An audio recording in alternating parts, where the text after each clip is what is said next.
오늘도 이 새벽을 깨우시며 함께 기도하러 이 자리에 모이신 성도님들을 환영하고 축복합니다. 저는 지금 청년 일부 삼진에서 사역을 하고 있습니다. 대부분이 그런 것은 아니겠지만 이 시기부터 좀 청년들에게 연락을 하면 굉장히 좀 청년들이 마음에 부담을 느끼고 좀 연락을 피하는 것 같습니다. 이게 직감적으로 느끼고 있는 것인지 알고 있는 것인지 모르겠지만 아마도 그냥 진장님이 목사님들이 연락을 하는 것이 아니라고 생각했기 때문인 것 같습니다. 저도 이제 최근 들어서 내년 리더십들을 좀 고민하고 기도하는 가운데 몇몇의 청년들에게 연락을 하고 청년들을 만나면서 좀 리더십들을 세우는 그런 작업들을 하고 있습니다. 청년들을 만나면서 제가 가장 많이 듣게 되는 말이 있다면 딱 한 문장인데요. 저는 많이 부족합니다라는 말을 굉장히 많이 듣습니다. 리더십을 권유하고 리더십에 함께 해볼 것을 말하는 과정 가운데 많은 청년들이 목사님 저는 많이 부족한 사람인 것 같습니다. 저는 부족합니다라고 이야기를 합니다. 근데 이 말을 곰곰이 생각해 보면 사실 이 말은 맞는 말이라고 생각합니다. 그 청년은 부족한 청년이 맞다고 생각하고 오늘 이 자리에서 말씀을 전하고 있는 저 역시도 저는 부족한 사람이라고 생각합니다. 우리는 다 부족한 모습을 가지고 있고 연약한 모습 속에 살아가는 것이 우리들의 모습이라고 저는 생각합니다. 그리고 오늘 저희들이 함께 묵상하고 있는 이 열왕기상 18장 말씀에 보게 되면 부족해 보이는 한 인물을 우리는 찾아볼 수 있습니다. 오늘 이 열왕기상 18장의 말씀은 그냥 단독적으로 좀 이어지는 말씀이기보다는 열왕기상 17장부터 계속 이어지고 있는 말씀임을 우리가 발견해 볼 수 있습니다. 열왕기상 17장은 이렇게 시작이 됩니다. 1절 말씀에 보게 되면 길르앗에 우거하는 자 중에 디셉 사람 엘리야가 아합에게 말하되 내가 섬기는 이스라엘의 하나님 여호와께서 살아계심을 두고 맹세하노니 내 말이 없으면 수년 동안 비도 이슬도 있지 아니하리라 하니라. 디셉 사람 엘리야, 하나님은 여호와이시다라는 이름의 뜻을 가진 이 엘리야 선지자가 이스라엘의 왕이었던 아합에게 찾아가서 하나님의 말씀을 전합니다. 수년 동안 비도 이슬도 있지 아니하겠다고 하나님의 말씀을 전하고 있습니다. 사실 이 말씀은 굉장히 무섭고도 심각한 말씀임을 우리는 생각해 볼 수 있습니다. 무엇이 심각한 말씀이냐? 첫 번째로는 하나님의 말씀이 없다는 것이 너무나 심각한 말씀입니다. 이스라엘 백성에게 있어서 또 이스라엘 땅에 있어서 가장 중요한 것이 있다면 그것은 바로 하나님의 말씀입니다. 이 백성이 하나님의 백성답게 살아갈 수 있는 방법이 있다면 그것은 오직 딱 하나 하나님의 말씀뿐이었습니다. 이 땅 가운데 가장 중요한 것이 있다면 하나님의 말씀이었고 하나님의 말씀이 없는 그 시대 가운데 이스라엘은 정말 암흑기와 같은 시기를 보내었습니다. 이스라엘 백성에게 이 땅 가운데 가장 중요한 것이 있다면 그것은 하나님의 말씀이었는데 하나님의 말씀이 없다고 17장 1절은 이야기하고 있습니다. 너무나 심각한 위기를 맞이하고 있습니다. 또 한 가지는 또 이 가나안 땅 가운데 비도 이슬도 없다고 17장 1절은 이야기합니다. 이스라엘 땅 가운데 중요한 것이 있다면 그것은 바로 물입니다. 정말 감사하게 저도 교회에서 기회를 주셔서 성지 순례를 갔다 오게 됐는데요. 이스라엘 땅은 약 40%가 사막으로 이루어져 있습니다. 그래서 이 땅에서 정말 중요한 것이 있다면 바로 그것은 물입니다. 그러면 이 이스라엘 땅이 어떻게 물을 얻을 수 있느냐? 두 가지의 방법으로 물을 얻을 수가 있습니다. 첫 번째로는 비입니다. 이 땅 가운데 이른 비와 늦은 비가 적절한 때에 내려서 그 비를 통해서 이스라엘 사람들은 수확물을 얻을 수 있었습니다. 그리고 또 한 가지는 이슬이었습니다. 이스라엘 땅의 이제 서쪽을 왼쪽을 바라보게 되시면 지중해 바다가 있습니다. 이 지중해 바다에서 이제 편서풍 바람이 불게 되는데요. 이 바람이 이제 이스라엘로 오게 되면서 산맥을 넘게 되고 이제 수분을 머금은 이 바람이 산맥을 넘어오면서 이스라엘 땅 가운데 이제 이슬을 제공하게 됩니다. 그리고 이제 이 이슬을 통해서 땅 가운데 풀이 자라나게 되고 이 풀을 먹은 이제 가축들이 이 풀을 통해서 목축을 할 수 있는 환경을 만들어주게 됩니다. 이 땅 가운데 너무나 중요한 요소가 바로 비와 이슬인데 하나님의 말씀이 없게 되고 비와 이슬도 있지 않다고 하나님의 말씀은 지금 17장부터 선포되고 있습니다. 그리고 18장까지 계속 이어지고 있는 공통된 배경은 바로 이제 이 하나님의 말씀이 없어지게 되어 이 땅 가운데 기근이 들었다는 것입니다. 하나님의 말씀이 없어지고 말씀이 없어진 그 상황 가운데 마치 하늘의 문이 닫힌 것처럼 비가 내리지 않습니다. 어떻게 해서든 물을 구해야 하는 상황인데 물을 찾을 수가 없는 상황이 이스라엘 땅 가운데 임한 것입니다. 신명기 28장에 보게 되면 하나님께서 이스라엘 백성들과 언약을 맺으시고 언약을 지키는 자에게 주어지는 축복과 저주가 신명기 28장에 등장하게 되는데요. 언약을 지키지 않을 경우에 이스라엘 백성들이 당하게 될 저주에 대해서 그 중에 한 가지가 바로 17장과 18장에서 나타나고 있는 바로 기근입니다. 이스라엘 백성들이 하나님의 심판으로 인해 하나님의 말씀으로 인해 기근을 당하게 되는 일들이 이 18장에서 보여지고 있습니다. 근데 재미있는 것은 18장 2절에 보니까 이렇게 나옵니다. 엘리야가 아합에게 보이려고 가니 그때 사마리아에 기근이 심하였더라 라고 나옵니다. 오늘 말씀은 굳이 사마리아라는 지명을 말하면서 사마리아의 기근이 심하였더라 라고 이 사마리아의 기근이 심했음을 우리들에게 보여주고 있습니다. 왜 굳이 이 사마리아라는 지명을 기록해 놓았을까라고 고민해 보았을 때 아합은 이제 북이스라엘에 자신의 아내와 함께 바알을 우상 숭배하는 일을 들인 장본인이었습니다. 그리고 이 바알 우상 숭배의 본 고장이 어디였느냐? 바로 이 사마리아라는 땅이었습니다. 우리가 이제 며칠 전에 설교를 통해서 들었듯이 이 바알이라는 우상의 신은 비와 구름을 관장하는 신이었습니다. 참 아이러니하죠. 비와 구름을 담당하는 신이라고 불리우는 그 우상 숭배의 본고장에 가장 기근이 심하였습니다. 즉 바알 스스로가 자신은 아무것도 할 수 없는 무기력한 모습을 보여주고 있는 것이 오늘 2절 말씀 속에 등장하고 있습니다. 이 기근이라는 배경 가운데 이제 오늘 말씀 속에는 3명의 등장인물이 나오고 있습니다. 우리가 잘 알고 있는 아합과 엘리야 선지자 그리고 오바댜라는 인물입니다. 저는 오늘 다른 인물보다는 조금 오바댜라는 인물에 집중을 해서 오늘 말씀을 살펴보고 싶습니다. 3절 말씀에서는 오바댜를 이렇게 소개해 주고 있는데요.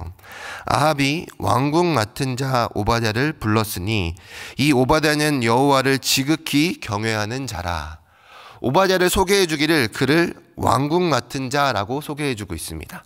이 왕궁 맡은 자라는 이 표현은 세번역 성경에 보게 되니까 국내 대신이라는 말로 표현되고 있습니다. 쉽게 생각을 해보자면 왕 다음으로 가장 높은 지위에 있었던 자. 왕이 없게 되면 그 모든 나라의 이제 모든 권한을 가지고 나라를 통치할 수 있었던 사람이 바로 이 오바댜라는 사람이었습니다. 이스라엘에서 굉장히 높은 직위에 올라가 있는 사람이었습니다. 근데 이 오바댜라는 인물은 높은 직위에만 올라 있었던 것이 아니라 3절 하반부에 보게 되면 여호와를 지극히 경외하는 자라라고 성경 말씀이 오바댜를 소개해 주고 있습니다. 신분 자체도 직위 자체도 높은 직위에 올랐던 사람이었지만 이 사람은 지극히 여호와를 경외하는 자로 하나님을 경외하고 하나님 앞에 신실한 모습을 보여주는 모습으로 우리들에게 소개되고 있습니다. 어쩌면 이런 오바댜의 모습은 오늘을 살아가는 우리들이 좀 꿈꾸는 신앙인의 모습이지 않을까라는 생각을 해보게 됩니다. 겉으로 봤을 때도 잘 살아가고 남들이 인정해 줄 만한 모습을 갖추고 있고, 또한 그것뿐만 아니라 하나님 앞에서 보여주는 신앙 역시도 성경 말씀이 그를 가리켜서 지극히 여호와를 경외한다라고 표현하고 있으니 얼마나 이 모습이 괜찮은 모습입니까? 저 역시도 이런 오바댜의 모습을 보면서 와, 부럽다, 정말 괜찮은 사람이구나 라는 생각을 해보게 됩니다. 근데 이제 이 오바댜가 살았던 이 시대의 모습을 좀 같이 생각을 해보자면, 우리들이 봤을 때는 부러운 모습일 수도 있겠지만 이 현실을 살아가는 오바댜의 모습은 참 쉽지 않겠다라는 생각이 들게 됩니다. 왜냐하면 이어지는 4절의 말씀에 보게 되니까 이렇게 나옵니다. 이세벨이 여호와의 선지자들을 멸할 때 오바댜가 선지자 100명을 가지고 50명씩 굴에 숨기고 떡과 물을 먹였더라. 왜냐하면 오바댜가 살아갔던 이 시대는 이제 아합 왕과 또 그의 아내 이세벨이 하나님의 선지자들을 멸살시키려고 했던, 박해를 했던 시기였기 때문입니다. 하나님을 믿는다는 것이, 하나님만을 섬긴다는 것이 쉽지 않았던 이 시대에 그는 살아갔습니다. 자신이 할 수 있는 최선을 다해서 여호와의 선지자들을 굴에 숨기고 그 100명을 먹을 수 있는 물과 떡을 제공한다는 것은 쉽지 않았던 일입니다. 때로는 이러한 이 시대 가운데, 이러한 시대의 흐름 가운데 타협을 할 수도 있고, 아니면 이 시대 가운데 도망갈 수도 있는 그러한 상황 가운데서 오바댜는 철저하게 이 현실을 견뎌내며 살아가는 모습을 오늘 말씀 속에서 보여주고 있습니다. 하루하루를 견디며 살아간다는 것은 참 어려운 일입니다. 그 하루가 바뀌지 않는데, 여전히 똑같은 하루인데 그 하루를 하나님을 믿는 신앙을 지키면서 살아간다는 것은 참으로 어려운 일입니다. 이 시대가 얼마나 악했는지를 보여주는 것이 바로 아합 왕이 보여주고 있는 모습을 통해서 발견해 볼 수 있는데요. 5절에 보니까 아합이 이렇게 말을 하고 있습니다. 아합이 오바댜에게 이르되 이 땅의 모든 물 근원과 모든 내로 가자. 혹시 꼴을 얻으리라. 그리하면 말과 노새를 살리리니 짐승을 다 잃지 않게 되리라 하고, 지금 이제 아합이 자신의 국내 대신 오바댜와 함께 어떻게 해서든 기근이 든 이 땅에 물의 근원을 찾고자 합니다. 함께 물의 근원을 찾고자 떠나가고 있는데, 그럼 아합이 이 물의 근원을 찾고 있는 이유가 무엇인가? 자신이 다스리고 있는 백성들이 너무 힘들고 그들을 어떻게든 도와주고 싶어서 물의 근원을 찾고 있는 것이 아니라 5절 말씀에 보니까 자신이 가지고 있는 말과 노새를 살리고 싶어서, 자신이 갖고 있는 짐승을 다 잃지 않고 싶어서 지금 물의 근원을 찾고자 합니다. 아합 왕이 보이고 있는 모습, 다른 사람은 어떠하든 상관이 없다. 내가 가지고 있는 것만, 지금 내가 누리고 있는 것만 괜찮으면 된다라는, 어떻게 보게 되면 자기 것만을 추구하고 자기 것만을 내세우고 있는 모습을 아합 왕은 보여주고 있습니다. 오늘을 살아가고 있는 이 세상의 흐름과 너무 비슷하지 않습니까? 나만 많은 것을 누리면 되고 나만 많은 것을 가지면 된다고 말하는 이런 시대의 흐름과 너무 비슷한 모습을 보여주고 있습니다. 이러한 이 시대 가운데 여호와를 경외하는 자로 살아간다는 것은 정말 쉽지 않은 일일 것입니다. 그런데 오바댜는 여호와를 경외하는 자의 모습으로 살아갑니다. 하지만 우리가 계속 말씀을 읽어보게 되면 이 오바댜의 모습이 조금은 달라지는 느낌을 받을 수 있습니다. 7절에 이제 물의 근원을 찾으러 간 아합과 오바댜에게 이제 세 번째의 등장인물 엘리야가 나타납니다. 오바댜가 길에 있을 때 엘리야가 그를 만나게 됩니다. 그리고 엘리야는 이 오바댜에게 말을 합니다. 너의 주인에게, 아합 왕에게 자신을 보이라고 말을 합니다. 근데 사실 이 말은 엘리야나 오바댜나 둘 다 굉장히 위험한 말이었습니다. 왜냐하면 아합 왕은 어떻게 해서든 이 엘리야를 계속해서 찾으려 했었고, 이 엘리야를 찾게 된다면 지금 여호와의 선지자들이 계속 죽고 있는 상황이었기 때문에 엘리야 역시도 자신의 생명을 보장할 수 없는 상황이었습니다. 그리고 또한 오늘 우리가 읽었던 말씀 9절과 12절과 14절 말씀 속에서 계속 반복되고 있는 말은 무엇이냐면, 오바댜가 내가 나의 주인 아합에게 당신이 여기 있다고 말할 경우 아합 왕은 나를 죽일 것입니다 라고 이야기합니다. 오바댜 역시 자신의 생명을 잃을 수 있는 두려운 상황 가운데 놓여진 것입니다. 하지만 계속해서 엘리야는 이 오바댜에게 자신을 아합 왕에게 보이라 말씀합니다. 하나님의 선지자의 말씀에 오바댜는 두려워하는 모습을 보입니다. 자신의 생명을 잃을 것 같은, 자신의 생명을 빼앗길 것 같은 두려움을 보여주고 있습니다. 이 오바댜의 모습을 묵상하고 있으면 마치 우리의 모습이 이와 비슷하지 않나라는 생각을 해보게 됩니다. 하나님을 경외합니다. 하나님을 사랑합니다. 그래서 하나님의 말씀을 가지고 하루하루를 버티고 이겨내고 살아가고 있습니다. 그런데 정말 내가 지키기 어렵고 따르기 어려운 하나님의 말씀이 나에게 주어졌을 때 두려워하고 무서워하며 연약한 모습을 보이고 있는 이 모습이 우리와 너무 닮지 않았습니까? 하나님, 저는 부족합니다. 하나님, 저는 연약합니다. 저는 할 수 없습니다 라고 말하는 이 모습이 우리와 매우 흡사하게 보입니다. 16절에 보니까 그랬던 오바댜가 그 두려움 가운데 16절에 오바댜가 가서 아합을 만납니다.